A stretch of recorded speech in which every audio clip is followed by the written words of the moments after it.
Sejak dibelinya tim Jaguar dan Minardi oleh Red Bull, terbentuklah Red Bull Junior Academy, yang sekarang telah menjadi pengisi grid F1 terbanyak. Karena pembalap yang pernah dibantu Red Bull ada Sebastian Vettel, Daniel Ricciardo, Max Verstappen, Pierre Gasly, Alex Albon, dan Danny Kvyat. Sedangkan Ferrari punya Charles Leclerc, Lance Stroll, Sergio Perez, dan Antonio Giovinazzi. McLaren punya Lando Norris, Kevin Magnussen, dan Lewis Hamilton. Di Mercedes ada George Russell, Esteban Ocon, dan Valtteri Bottas. Sedangkan kalau Renault hanya ada Fernando Alonso yang ada di Renault Junior hampir 20 tahun yang lalu. Dan sekarang Fernando kembali lagi ke Renault untuk tahun 2021. Tapi tahun 2021 adalah pertama kalinya Red Bull tidak mengangkat junior drivernya untuk balapan di mobil Red Bull sejak Mark Webber tahun 2013. Hal tersebut dikarenakan Sergio Perez adalah pembalap junior Akademi Ferrari. Di tahun depan, Red Bull juga mengeluarkan dua pembalapnya yaitu Alex Albon dan Danny Kvyat. Tidak seperti Pierre Gasly dan Alex Albon, di tahun pertamanya bersama Red Bull, Danny berhasil mendapat podium. Tapi kok bisa performanya kalah jauh dari Pierre Gasly? Danny fisik bla bla bla bla bla Kvyat adalah pembalap kedua yang berhasil masuk ke F1 setelah Vitaly Petrov. Sedangkan sekarang sudah ada 3 pembalap yang berhasil masuk ke F1, yaitu Sergei Sirotkin, ditambah satu pembalap berusia lagi yang berhasil memberikan uang yang banyak ke Guenther Steiner untuk masuk F1. Walaupun begitu, Sergei Sirotkin juga paid driver. Tapi Sergei tidak mempermalukan negaranya dan hasil akhir GP2-nya juga lebih baik.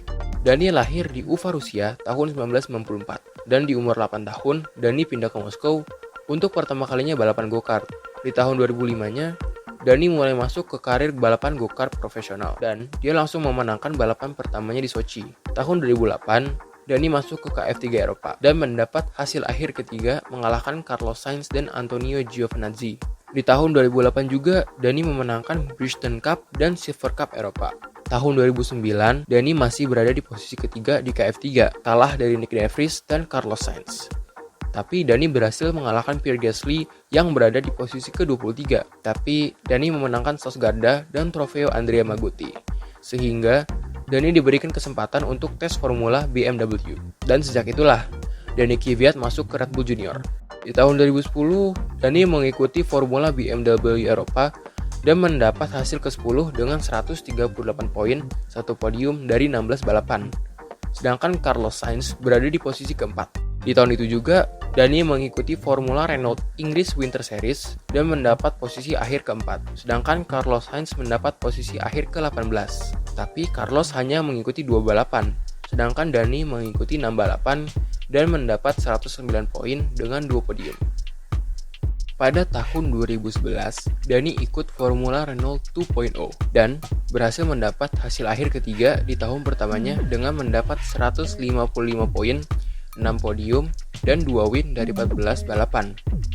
Sedangkan Carlos Sainz berada di posisi kedua, tapi ada Stoffel Vandoorne yang berada di posisi kelima. Di tahun 2011, Dani juga ikut Formula 2.0 NEC dan meraih hasil akhir kedua di antara Carlos Sainz yang memenangkan serinya dan Stoffel Vandoorne yang berada di posisi ketiga.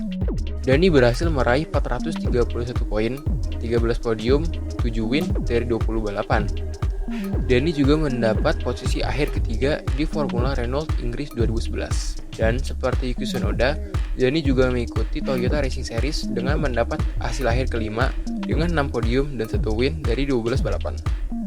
Di tahun 2012-nya, Dani masih balapan di Formula Renault 2.0 Eropa dan mendapat hasil akhir kedua tepat di belakang Stoffel Vandoorne. Tapi Dani berhasil mengalahkan Nick De Vries, Pierre Gasly, Esteban Ocon, dan Alex Albon. Dani berhasil mendapat 234 poin, 9 podium, 7 win dari 14 balapan.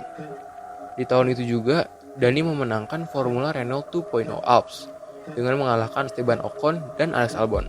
Dani mendapat 217 poin, 8 podium, 7 win dari 14 balapan. Di tahun 2013-nya, Dani langsung memenangkan GP3 pada tahun pertamanya dengan mendapat 168 poin, 5 podium, dan 3 win dari 16 balapan. Di GP3, Dani berhasil mengalahkan Carlos Sainz dan pembalap wanita / model Carmen Jorda. Sejak itulah, Red Bull tertarik menggantikan Daniel Ricciardo yang pindah ke Red Bull untuk menggantikan Mark Webber yang pensiun. Di Formula One tahun pertamanya, Dani hanya mendapat 8 poin, sedangkan Jean-Eric Vergne yang sekarang menjadi juara dunia Formula E mendapat 22 poin. Entah kenapa, setelah kepergian Sebastian Vettel dari Red Bull, Danny Kvyat langsung diangkat ke Red Bull untuk menggantikannya. Sedangkan Jean-Eric yang memiliki performa lebih baik malah dikeluarkan dan Toro Rosso diisi oleh Max Verstappen dan Carlos Sainz. Sehingga Jean-Eric tidak balapan di tahun 2015 dan hanya menjadi test driver di Ferrari. Di tahun 2015-nya, performa Dani lebih baik dari Daniel Ricciardo karena Dani berhasil mendapat posisi akhir ke-7, sedangkan Daniel ke-8. Oleh karena itu, di tahun 2016, Dani tetap balapan bersama Red Bull sampai di Cina 2016 di turn 1, di mana Dani terlalu agresif dengan menggunakan bagian dalam track, sehingga Sebastian Vettel harus menghindar dan menabrak Kimi Räikkönen yang ada di kirinya. Karena itu, Sebastian memanggilnya torpedo. Bukan hanya itu, di Sochi Rusia tahun 2016, Dani menabrak Sebastian lagi. Sampai 2 kali, sampai Sebastian keluar dari balapannya. Walaupun begitu, sebenarnya ketika Dani menabrak Sebastian yang kedua kali, tidak 100% salah Dani. Karena Sebastian memelankan mobilnya, sehingga Dani tidak bisa mengerem. Tapi karena itulah Dani ditukar dengan Max Verstappen di Spanyol. Karena Max langsung memenangkan balapan pertamanya bersama Red Bull. Max ditetapkan bersama Red Bull sampai sekarang. Max Verstappen juga menjadi pembalap dengan debut termuda dan pemenang termuda yang pernah ada di Formula One. Sehingga kesimpulannya, Dani memang pembalap yang berbakat. Tapi masih kalah berbakat dari Carlos Sainz dan Max Verstappen. Tapi seharusnya Dani belum layak untuk meninggalkan F1. Jika dia memang harus digantikan, setidaknya jangan digantikan oleh... Oke, videonya sampai itu aja. Don't forget to like, comment, and subscribe. Kalau ada ide untuk video selanjutnya, jangan lupa komen ya. Bye.